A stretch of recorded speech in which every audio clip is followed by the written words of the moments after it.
உங்க ஒவ்வொருத்தருடைய சரீரமும் தேவன், திரித்துவ தேவன் ரொம்ப அக்கறையோட பாக்குறாங்க. அதனாலதான் திரித்துவத்துல ஒரு நபராகிய இயேசு கிறிஸ்துவுக்கு சரீரத்தை கொடுத்து ரத்தத்தை கொடுத்து பூமிக்கு அனுப்புனாங்க பிற்கப்படும்படியாக.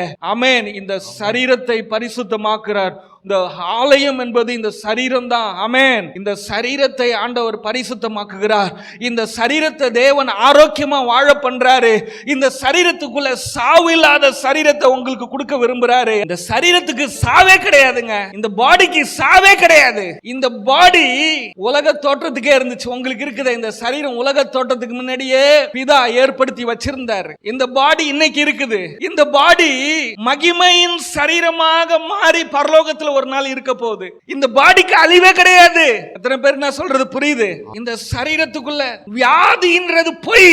இந்த சரீரத்துக்குள்ள இயேசு படைச்ச சரீரத்துக்குள்ள வியாதி வரல. இயேசுடைய கண்டுபிடிப்புல வியாதி இல்ல. ஆரோக்கியம், சுகம், பலன், ஆசீர்வாதம், செழிப்பு, அதிகாரம், ஆண்டு கொள்ளுதல், பூமியை நிரப்புதல், பெருக்கம் இருக்கிறது. விளம்பரம் சொல்ற பொய்ய நம்புறீங்க.